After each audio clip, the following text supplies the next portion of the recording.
8:08 de la mañana, muy buenos días, feliz inicio de semana, feliz lunes, gracias por acompañarnos en Enfoques. Hoy iniciamos esta semana hablando un poco de la agenda que se va a dar a nivel país en los próximos días, no solo la agenda política, sino también la agenda económica, y para eso nos acompaña don Eli Feinsay esta mañana. Don Eli, buenos días, gracias por acompañarnos. Buenos días, Michael, y buenos días a toda la audiencia. Un placer estar por acá, como siempre.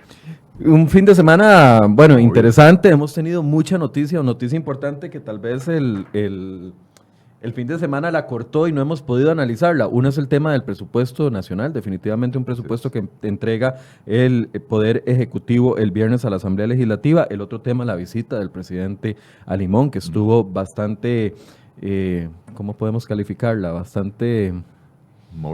Movida, gracias por el calificativo. Y también el tema de la huelga. Empezamos semana con huelga en el sector educación nuevamente, como si fuera septiembre del 2018. Estamos en las mismas. Estamos en las mismas. A pesar de que la educación fue excluida de la lista de servicios esenciales en los cuales es prohibido ir a la huelga, y hubo un acuerdo entre los diputados proponentes de la exclusión de la educación con los sindicatos de la educación, para sacarlos de la lista a cambio de que no se fueran a huelga, y esta es la moneda con la que pagan, ¿verdad? Y yo ahora no recuerdo la frase, pero hay una frase que dice algo así que como cuando uno pacta con el diablo, con su alma paga, ¿verdad? Y eso es lo que me parece que está pasando por acá. Nada más antes de entrar en esta discusión, comentarles que para hoy nos había confirmado para las 8 de la mañana doña Mélida Cedeño, quien es una de las presidentas de estos movimientos de educación. Y ayer a las 5 de la tarde le puso un mensaje a Angie Cantillo, que es la periodista que coordina las entrevistas acá, cancelando la participación del día de hoy. Queríamos conversar con doña Mélida y con don Eli desde dos puntos de vista, cómo analizaban este nuevo movimiento de huelga. Sin embargo, a las 5 de la tarde del día de ayer, doña Mélida Cedeño envió un mensaje vía WhatsApp cancelando su participación para el día de hoy. Por supuesto, vamos a seguir intentando conversar con ella, y a las 9 de la mañana se estará incorporando la ministra de Educación, quien sí va a participar esta mañana para analizar los motivos de la huelga. Ahora sí, vámonos a los pactos, don Eli, porque con los diputados, aunque no se dio a conocer totalmente por parte de Carlos Ricardo Benavides y doña Yorleni León, sí hubo un acercamiento con los sindicatos de educación durante todo este proceso de construcción de la reforma al tema de huelgas, y se tenía entendido de que había un pacto para que estos, al menos dos sindicatos más de los más importantes de educación en el país y de los más grandes a nivel país, estuvieran contentos con este proyecto de huelga. Sin embargo, parece que ese pacto no funcionó de nada. Y para eso se le suma también el pacto que hace la Caja Costarricense del Seguro Social con el gobierno de la República, con el tema del acuerdo y los sectores de salud anuncian de que mañana se van a unir a este movimiento. Entonces pareciera que los acuerdos previos no sirven de nada. Se invierte un montón de energía, se invierte un montón de recursos, se invierte un montón de esperanza también por parte de los costarricenses que no quieren ver su vida afectada, su vida cotidiana, por la cual pagamos con nuestros impuestos, pero esos acuerdos se caen a última hora.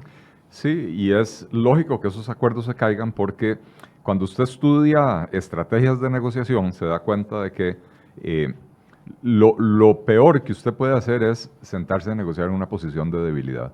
Y cuando usted anda buscando convenios, acuerdos previos con la contraparte, donde usted le empieza a hacer concesiones sin siquiera haberse sentado a negociar todavía, lo que la contraparte percibe es debilidad. Y entonces cuando la contraparte sabe que usted está débil, que usted no está seguro, que usted no está comprometido con las propuestas que va a llevar a la mesa de negociación, entonces la contraparte se aprovecha de eso, ¿verdad? Entonces, estos pactos alcanzados con los sindicatos de educación, yo tengo entendido que fueron los tres principales, APSE, ANDE y SEC, ¿verdad? Solo que SEC decidió aparentemente honrar el pacto por ahora, ¿verdad? Y no irse a huelga.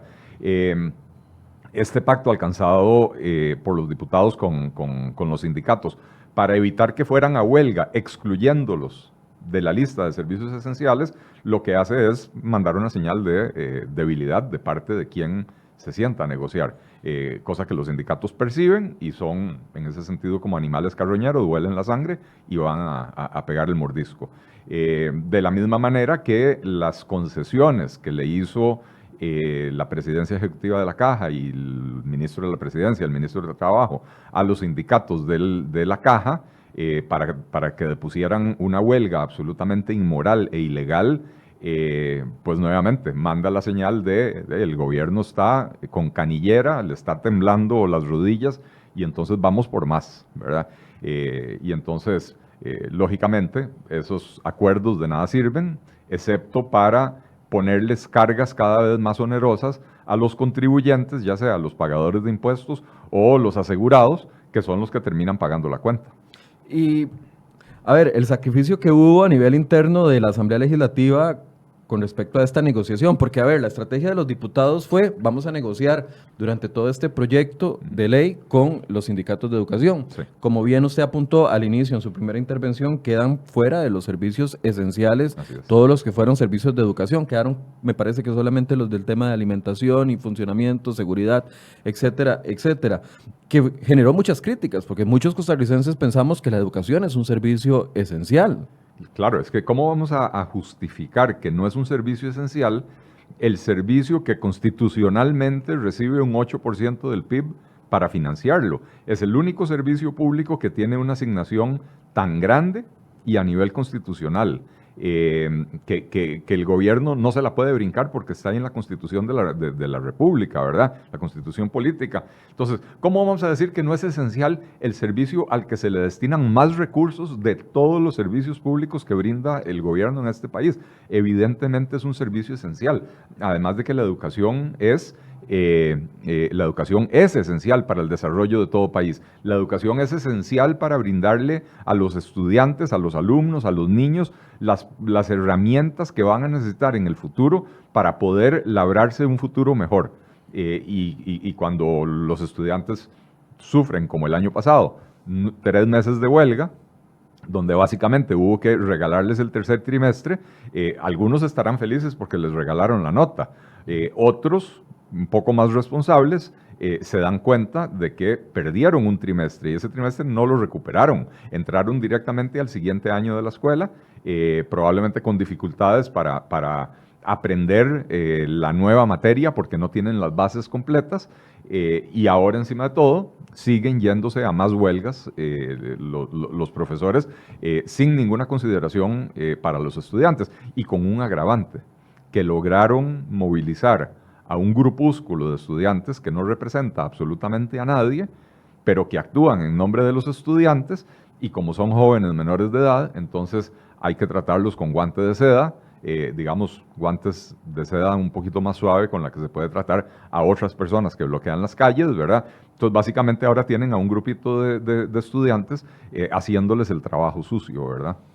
Y complicado porque, a ver, en la Asamblea Legislativa, a partir de hoy, se comienzan a discutir, ya entra en su etapa final este proyecto de huelga y pareciera que hay un consenso, al menos algunos diputados en minoría, pero pareciera que hay un consenso de que el proyecto va a avanzar. Entonces uno no sabe en qué vamos a quedar como país, porque si el proyecto se aprueba, podría pasar lo que pasó con el plan fiscal. Una vez aprobado el proyecto, todo se calmó, o podría pasar lo contrario. Sí, bueno, y mucho depende de lo que pase en el plenario, ¿verdad? Porque entre las mociones de reiteración, muy probablemente algunos diputados van a proponer volver a incluir a la educación como servicio esencial, sobre todo a la luz de la ruptura del pacto por parte de los sindicatos. Más importante aún, bueno, no sé si más importante, igual de importante, la moción del diputado Pedro Muñoz, que estuvo aquí la semana pasada con nosotros, para que no se le pague a los huelguistas los días que no laboran, ¿verdad? Que es la práctica usual en la enorme mayoría del mundo, ¿verdad? Esto no es una ocurrencia ni un invento que se sacó un diputado por debajo de la manga. Y ojo, vos sabés y la audiencia sabe que yo soy muy crítico usualmente de la forma en que los diputados se inventan proyectos de ley. En este caso es un tema bastante estudiado, es una práctica usual en todo el mundo desarrollado y en vías de desarrollo y en países democráticos, que las personas que van a huelga se considera que han suspendido su contrato de trabajo tienen la protección de que no se les puede despedir por ir a huelga, porque es un derecho que tienen ellos como trabajadores, pero a nadie se le puede obligar a pagar por un trabajo no hecho, ¿verdad? Entonces, esas dos mociones que podrían presentarse en el plenario podrían calentar bastante el ambiente, ¿verdad? Es decir, viéndolo desde afuera, la jugada, el movimiento del ajedrez que hacen los sindicatos de educación de irse a huelga a partir del día de hoy. Llamémosla huelga preventiva. Huelga, sí, preventiva, correcto. Esa movida les podría salir más cara en plenario. Es decir, con la aprobación de esta moción de rebajar completamente todos los salarios, incluso el presidente de la República habló la semana pasada y motivó a los diputados a que retomaran esa moción del diputado Muñoz, y podría saltar otra moción que elimine o que incluya en la lista de servicios esenciales. O sea, es decir, se movieron y les puede salir peor la jugada.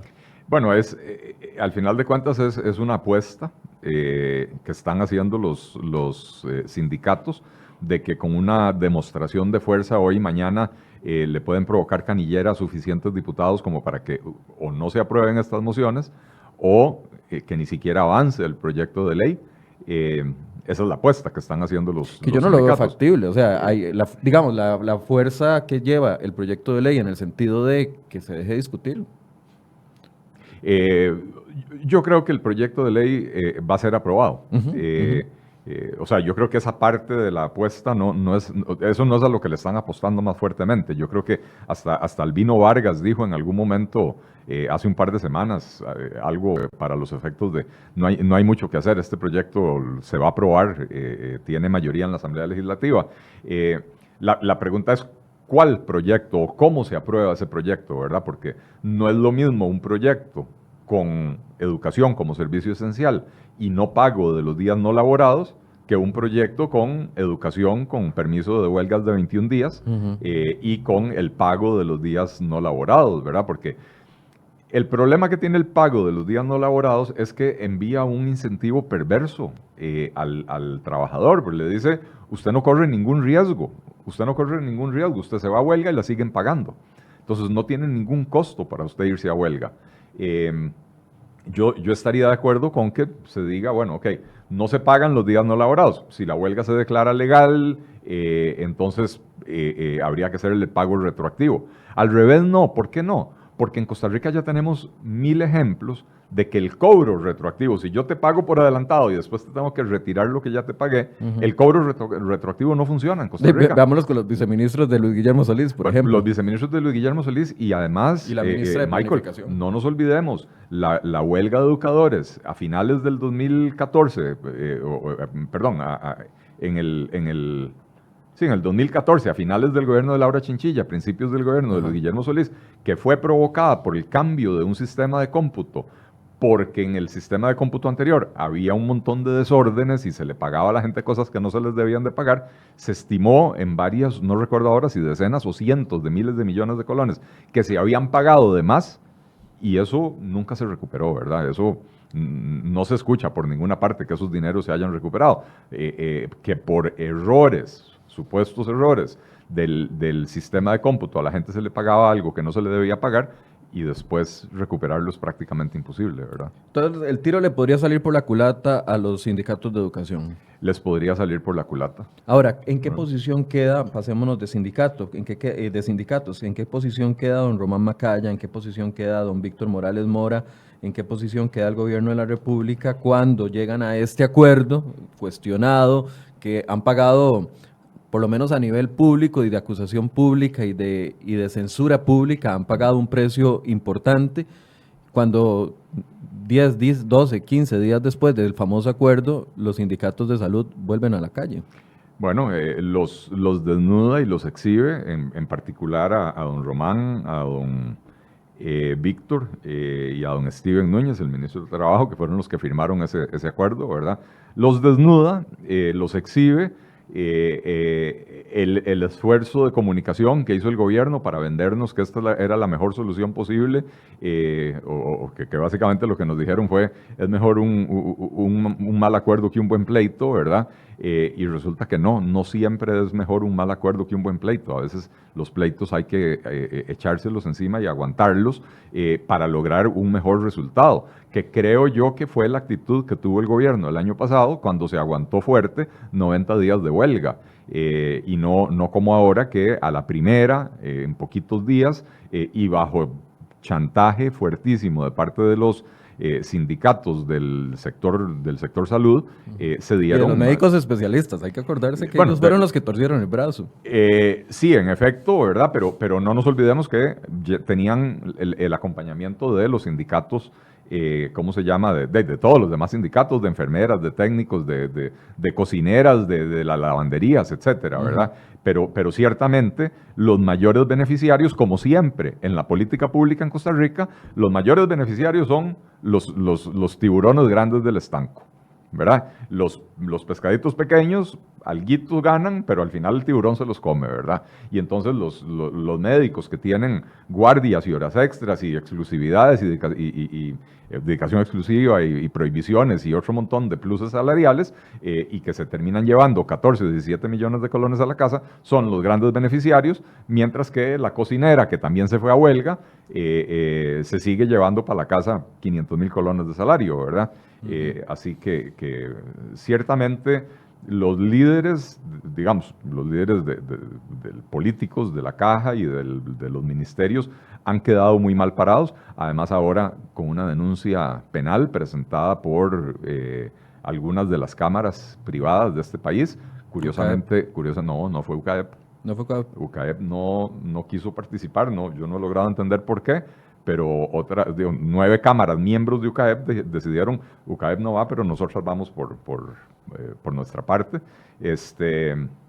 Y entonces de ahí ahora estos funcionarios no solo quedan exhibidos ante la opinión pública, sino que también quedan en una situación jurídica complicada para ellos. Cosa que tengo que decir, me alegra, no por las personas, yo no le deseo el mal a nadie, pero cuando usted está al mando de una institución pública tan importante como es la Caja, que maneja recursos tan enormes, tan significativos, usted tiene que velar por el interés de las enormes mayorías y no por el interés de unos poquitos cuantos, que fue lo que hicieron con ese acuerdo, ¿verdad? Ahora, ¿cuál debe ser la posición gobierno? Porque aquí las manos, todas las frutas del canasto están puestas en la Asamblea Legislativa, es decir, es una negociación y es un proyecto de ley que está cocinándose en la Asamblea Legislativa. ¿Qué puede hacer gobierno en este momento para tratar de calmar las aguas? Porque tiene el enojo de los educadores, tiene el enojo del sector salud.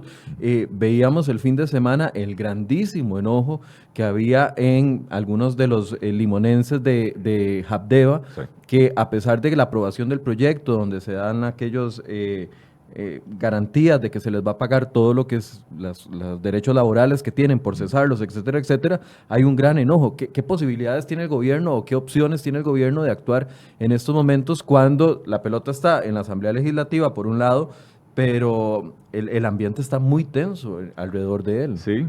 El gobierno solo se ha metido en un zapato, ¿verdad? Porque con esa debilidad que ha demostrado ante los diferentes sectores sindicales, el gobierno solo se ha ido arrinconando, ¿verdad? Se ha ido metiendo en una esquina de la cual no puede salir, ¿verdad? Entonces tiene a Hanna Gabriels, ¿verdad? Y el gobierno es una boxeadora de una categoría de peso menor, ¿verdad? Más delgadita, y tiene a Hanna Gabriels arrinconándola ahí en la esquina, volándole golpes sin misericordia, ¿verdad? Y sin árbitro que la pare. Entonces, el gobierno solo se metió en esa esquina con su debilidad, ¿verdad?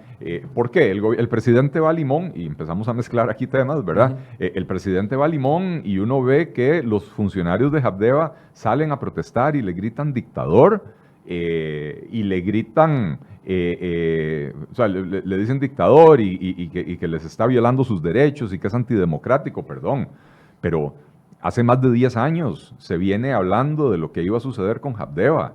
Fue un proceso absolutamente democrático, abierto, se discutió en público, se tomaron decisiones, se adoptaron leyes para permitir que estas cosas sucedieran. Y fueron los sindicatos los que nunca quisieron ceder y los que siempre dijeron, nosotros nos aguantamos aquí en nuestra posición.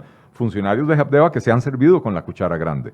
y funcionarios de Habdeba que van a salir de Habdeba ahora, bajo las circunstancias extremas de que Habdeba está al borde de la quiebra, van a salir no solo con todos sus derechos laborales pagados, sino que además les están creando en el proyecto de ley derechos adicionales a los cuales los mortales comunes y corrientes no tenemos derecho, ¿verdad? Prejubilaciones y otro montón de consideraciones mucho más allá de lo que establece el Código de Trabajo, insisto, para los mortales comunes y corrientes, ¿verdad? Entonces es curioso que ellos sean los que le dicen al presidente dictador, presidente que fue electo, nos guste o no, fue electo con 1.300.000 votos. Yo quisiera saber cuántos votos sacó el secretario general o presidente o como se llame del sindicato de trabajadores de Habdeba, por ejemplo.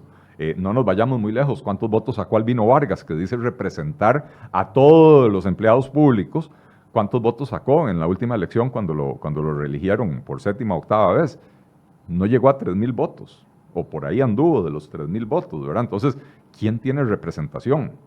¿Verdad? Como para que le estén diciendo al presidente dictador y le estén haciendo reclamos con esa violencia y con ese salvajismo, la verdad. Ahora, ese muñequeo, ¿hasta dónde puede llegar? Ya sabemos, o de acuerdo a lo que usted nos explica desde su posición, es que el gobierno mostró debilidad y ahora esa debilidad está siendo aprovechada por los sindicatos. ¿Qué le queda hacer ahora? ¿Presentar una mano más fuerte, como lo que, no sé si la señal de la semana pasada es algo en este sentido? Por favor, diputados, analicen el rebajo de todos los salarios en el tema de la reforma a huelgas. ¿Puede que esa sea la única opción que tiene o seguir manejando perfil bajo? Porque prácticamente el sábado el presidente estuvo prácticamente escondido en Limón. Sí, y a ver, y un presidente no puede gobernar escondido, ¿verdad? Yo entiendo que de ahí fue Limón y se tuvo que resguardar porque la situación en las calles estaba caliente, violenta en su contra, ¿verdad?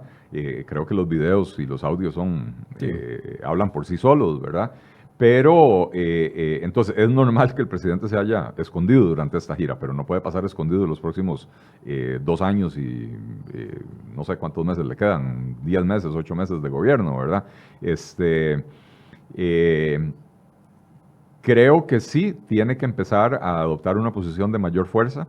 Ojo, y cuando hablo de fuerza me refiero dentro del cauce democrático, ¿no? Esto no quiere decir que hay que salir ahora a reprimir a los sindicatos y a golpear a la gente, no. Simple y sencillamente es pararse con posiciones firmes y decir, de aquí no paso, esto ya no es negociable, ¿verdad? El presidente cuando sale a pedirle a los diputados que aprueben la moción de don Pedro Muñoz de rebajar los salarios a los huelguistas, creo que está lanzando, por un lado, un grito desesperado, como diciendo, esta es la única herramienta que yo veo que me va a permitir a mí, si se aprueba, me va a permitir ponerle fin a estas huelgas, pero por otro lado, le está tirando la papa caliente a los diputados, ¿verdad? Porque él pudo haberse plantado más firme en las negociaciones en las que ya se dio, con la caja, por ejemplo, o en las que su equipo ya se dio, ¿verdad? Román Macaya no debería estar en la Caja Costarricense del Seguro Social. Román Macaya, después del acuerdo de febrero, es que ni siquiera es el acuerdo de agosto, después del acuerdo de febrero, donde se puso de acuerdo con los líderes sindicales para no cumplir la regla fiscal, o para no cumplir, perdón, el capítulo de remuneraciones del empleo público, de la reforma fiscal que el gobierno impulsó y en el que se gastó una enorme cantidad de capital político. En ese momento a Román Macaya se le debió haber pedido la renuncia. Es que usted no puede tener a un funcionario manejando una de las 2 instituciones públicas más grandes e importantes del país, o 3, una de las 3, digamos, el Ministerio de Educación, Caja e ICE, ¿verdad?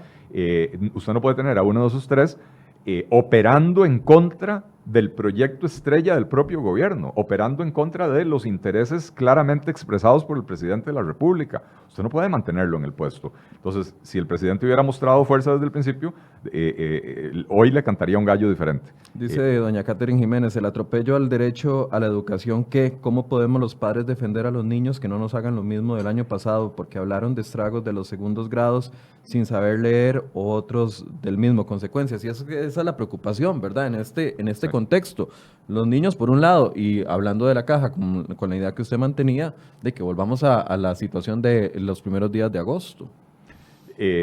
Sí, bueno, es que nuevamente... Estamos indefensos, los ciudadanos. Estamos indefensos. Yo creo que los diputados ahora tienen una herramienta muy importante en sus manos que la pueden aprobar en los próximos días.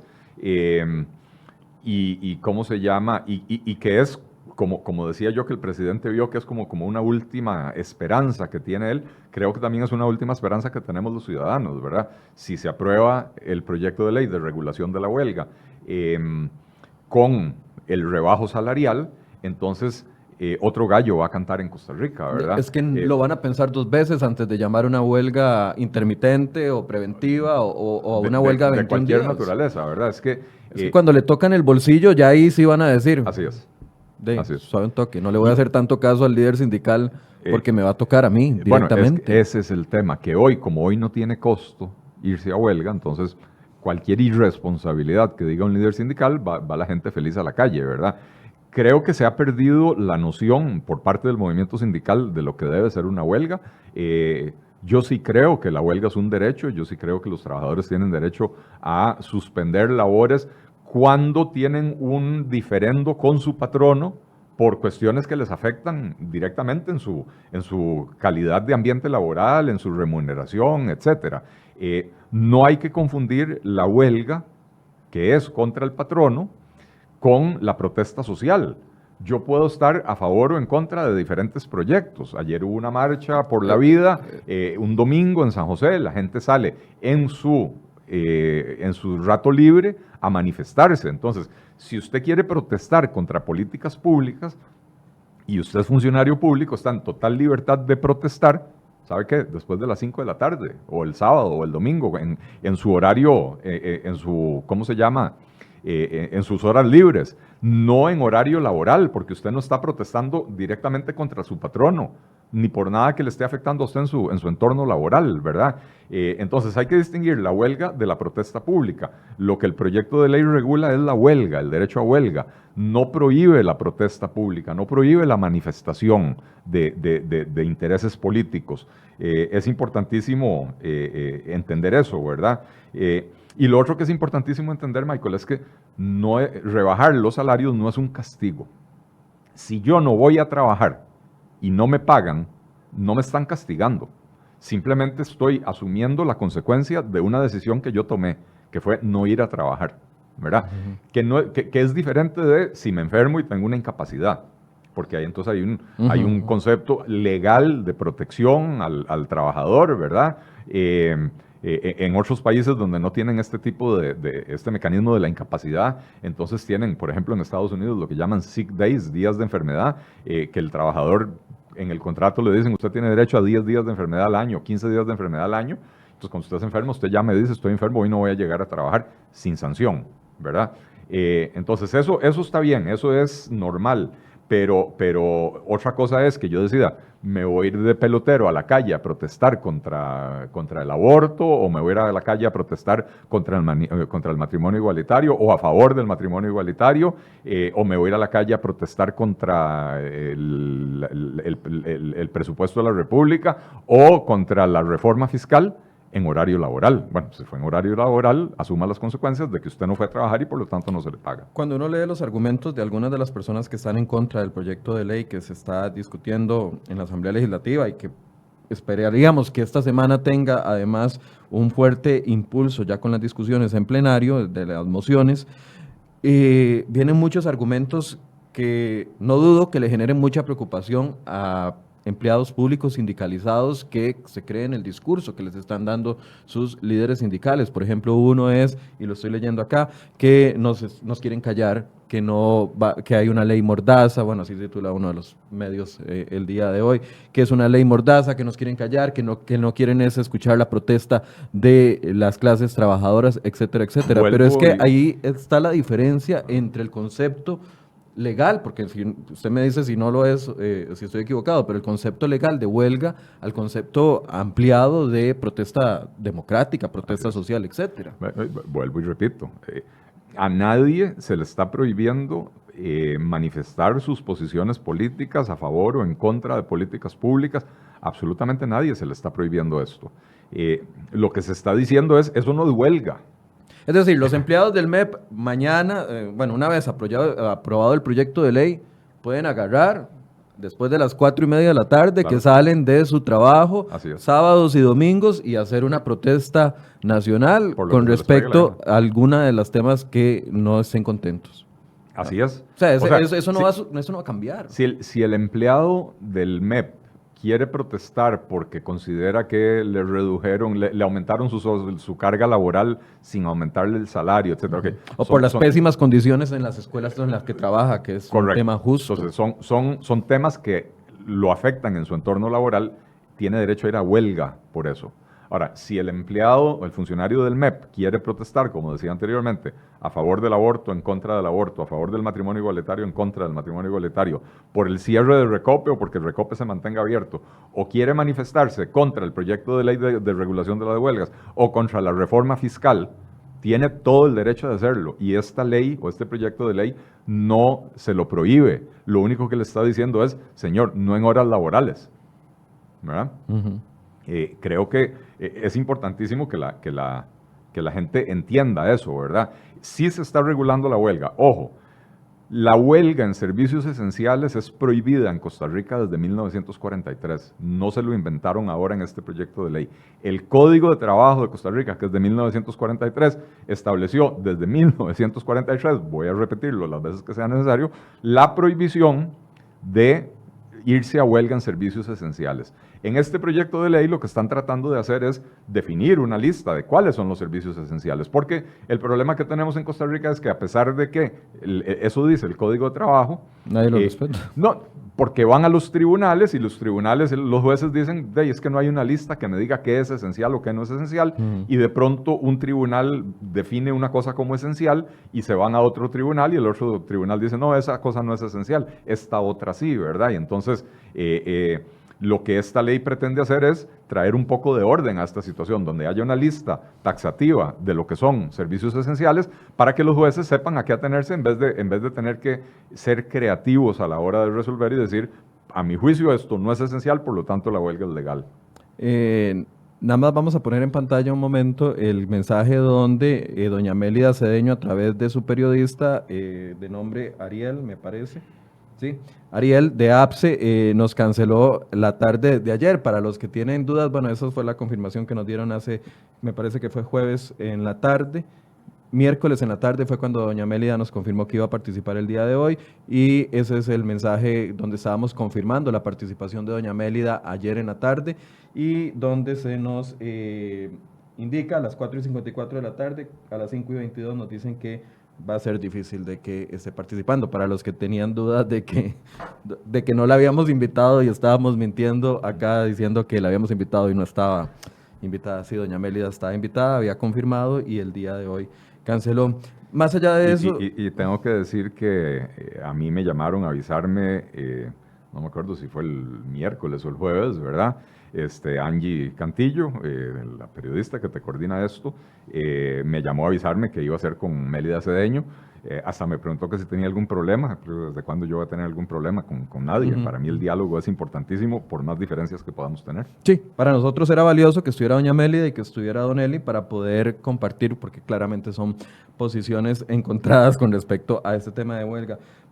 Don Eli, abriendo el foco más allá de la situación o la tensión en la que está gobierno con sindicatos y los ciudadanos en el medio, abriendo el foco a los otros sectores del país que le están presionando al presidente por mayores actuaciones con respecto al tema de huelgas, que lo ven como un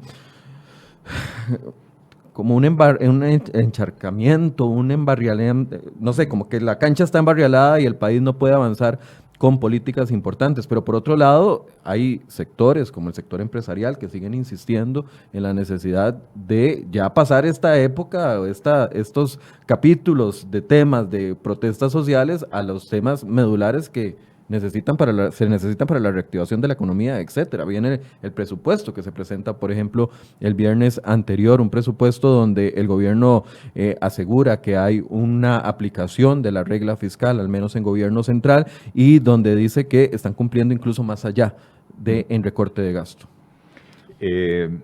Sí, a ver, yo creo, y así de crítico como soy con el gobierno, también hay que reconocer las cosas buenas.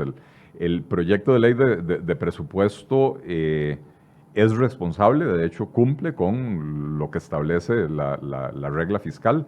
Eh, Además, algo muy interesante, el presupuesto vigente este año fue por 10,9 billones de colones, o sea, millones de colones, y el presupuesto para el próximo año es por 10,5 millones de colones, lo cual ya es una buena señal, ¿verdad? Hay una disminución del gasto autorizado, y por el otro lado, también lamentablemente para el país hay un crecimiento muy significativo de lo que es el servicio de la deuda, o sea, el pago de intereses y el pago de principal que vence de la deuda, un aumento muy significativo con respecto al año pasado. Y esto es producto de los problemas fiscales que hemos tenido, que hemos venido arrastrando, sobre todo del 2017 para acá, cuando a finales del gobierno de Luis Guillermo Solís, el gobierno adquirió un montón de deuda de corto plazo, ¿verdad? Que viene venciendo, aparte sumada a la deuda de largo plazo que había desde antes. La gente ahora ya no lo va a recordar, pero al puro principio del gobierno de Luis Guillermo Solís había un vencimiento importante de deuda externa, ahora no recuerdo si era externa o interna, pero había un vencimiento importante de deuda pública, y lo que el gobierno hizo, y lo anunció con bombos y platillos, fue que habían logrado renegociarla por 5 años. O sea, que le patearon la bola para que le cayera al siguiente gobierno en su segundo año. Eso va a suceder ahora en el 2020. Entonces, hay vencimientos muy importantes, con lo cual lo que le quiero decir es, el presupuesto baja en 400,000 millones de colones, en 400, bueno, los ceros me matan a mí, en 0,4 billones de colones, ¿verdad? Que eso es significativo, pero además el gasto corriente del gobierno disminuye aún más porque parte de ese gasto, parte del gasto autorizado, se va para el pago de la deuda, ¿verdad? Entonces hay ciertas medidas ahí ¿cómo se llama?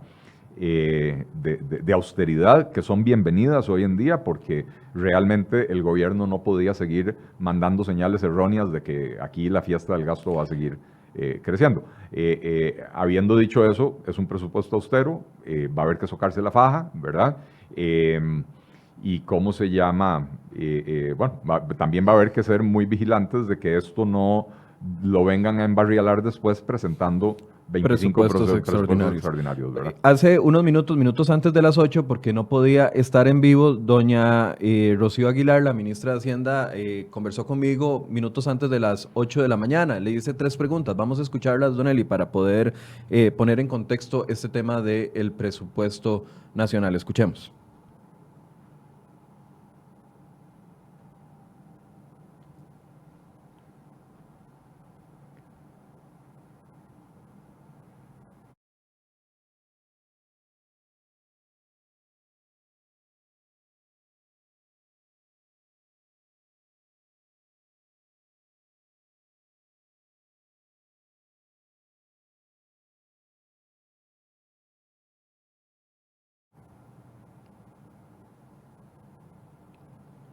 Bien, ya casi vamos con las declaraciones que nos dio doña Rocío Aguilar con respecto a este presupuesto, pero especificaba, bueno, dentro de lo que conversamos rápidamente, porque iba entrando a una reunión y me dio 4 o 5 minutos, mencionaba lo del tema del recorte, pero también mencionaba el tema de las plazas, que las plazas no iban a crecer tanto y solamente justo lo necesario para este 2020. Y cuando le hablábamos de los presupuestos extraordinarios, ella decía, bueno, una parte tampoco puedo garantizar de que no hayan presupuestos extraordinarios para el 2020.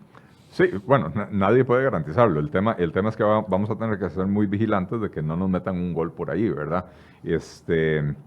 Pero, a ver, todos los años hay presupuestos extraordinarios también, no nos olvidemos de eso. También todos los años hay una subejecución tremenda, ¿verdad? Y entonces, muchas veces los presupuestos extraordinarios son para pasar dinero de una partida a otra porque se va a subejecutar y en la otra se necesita el dinero. Pero creo que hay datos interesantes, ¿verdad? En lo que son remuneraciones, que esta es la razón de ser, Michael, de las huelgas. A nadie se le está recortando el salario, pero se está disminuyendo el ritmo al que crecen Las las remuneraciones de las personas. Entonces, ¿qué remuneraciones son? Perdón, nada más para aclarar, salario base más pluses. Más todos los pluses. Más todos los pluses salariales que cada sector tiene. Exactamente. Y esto, digamos, del año 2016 al 17, en el presupuesto habían crecido un 6,1%. Ya para este año, para el próximo año, estaría creciendo un 1,1%. De hecho, el año pasado crecieron 4,2% y para el próximo año se está proyectando que crezcan 1,1%. Esto es importantísimo porque sigue creciendo el rubro de las remuneraciones, pero ya no.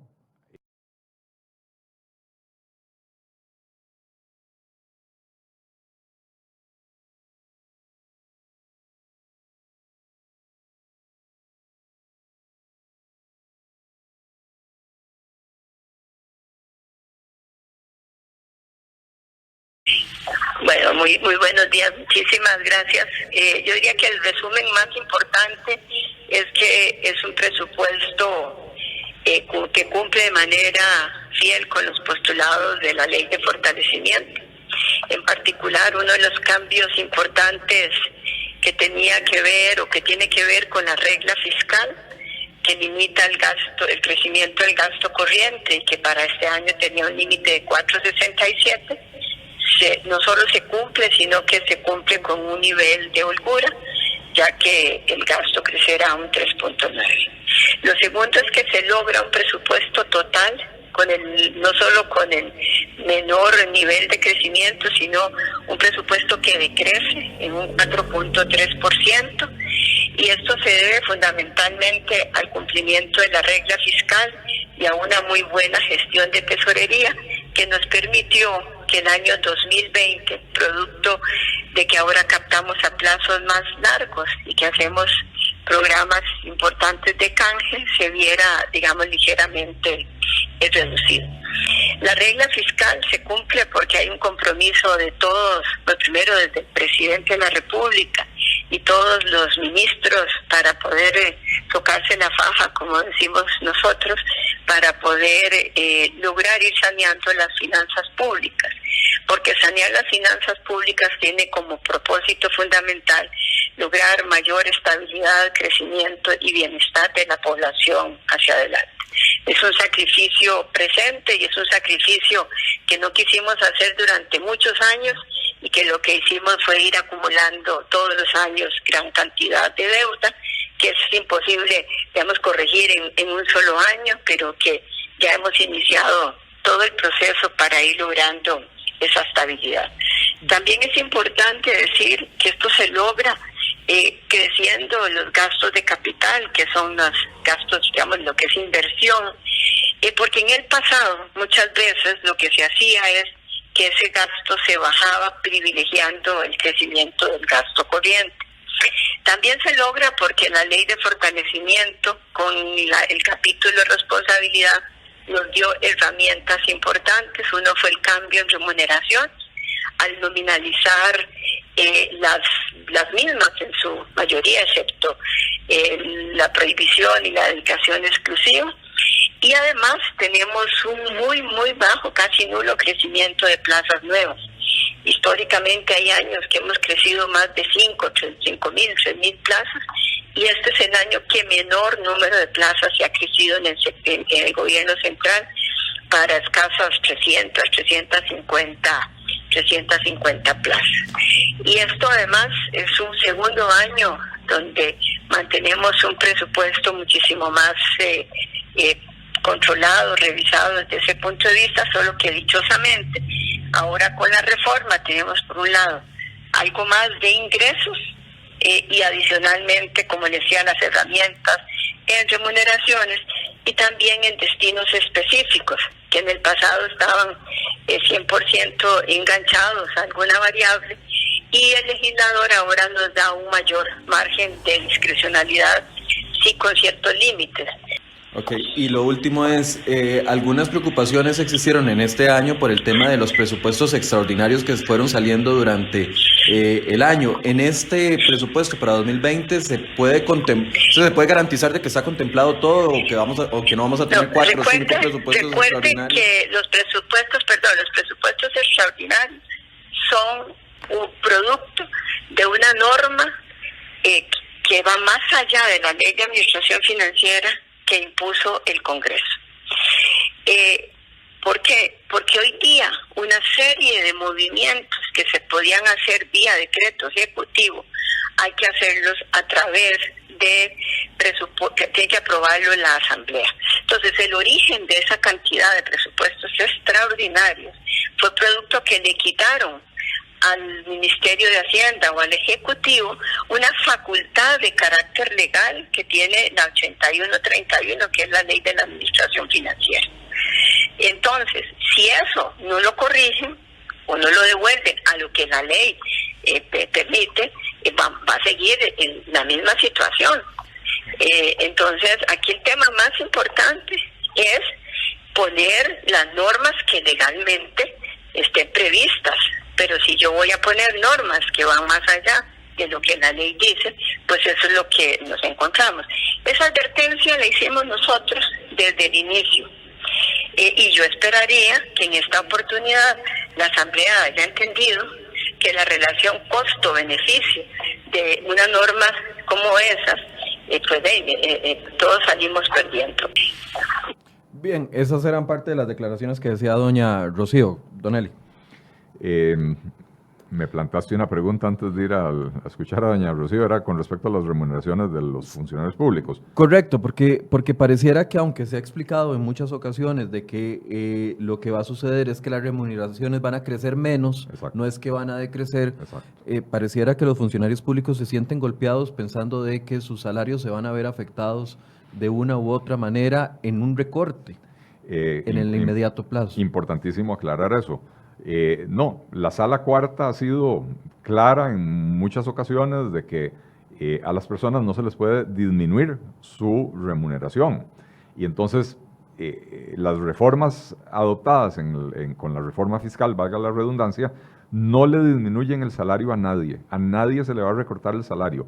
Lo único que se recorta es el ritmo de crecimiento de los salarios. Entonces, los salarios siguen creciendo, pero van a crecer menos que antes.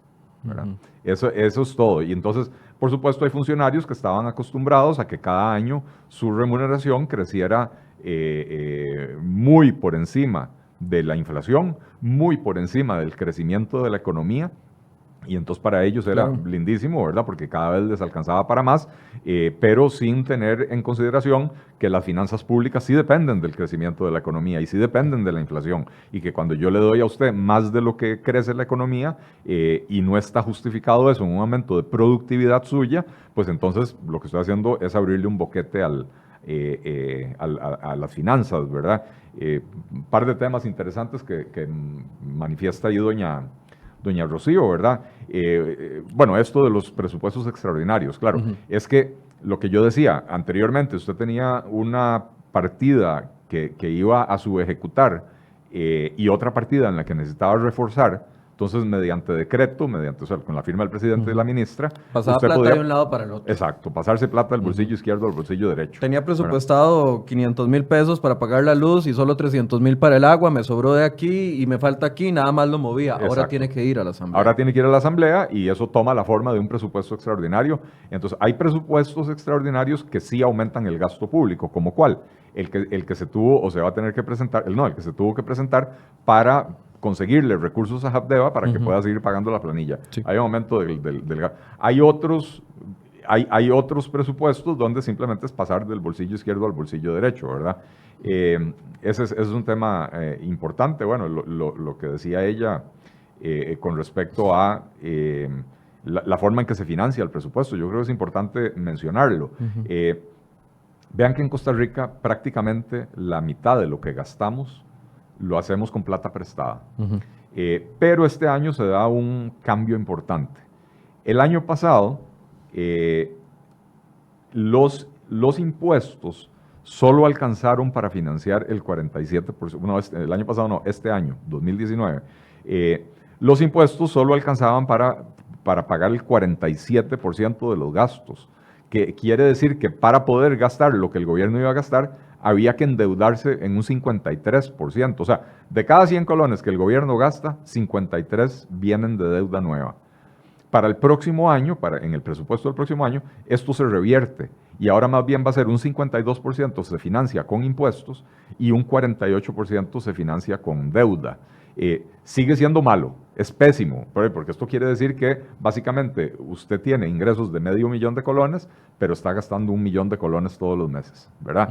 Se sigue endeudando, pero por lo menos se le revirtió la tendencia, ¿verdad? Y eso es algo positivo que hay que mencionar, ¿verdad?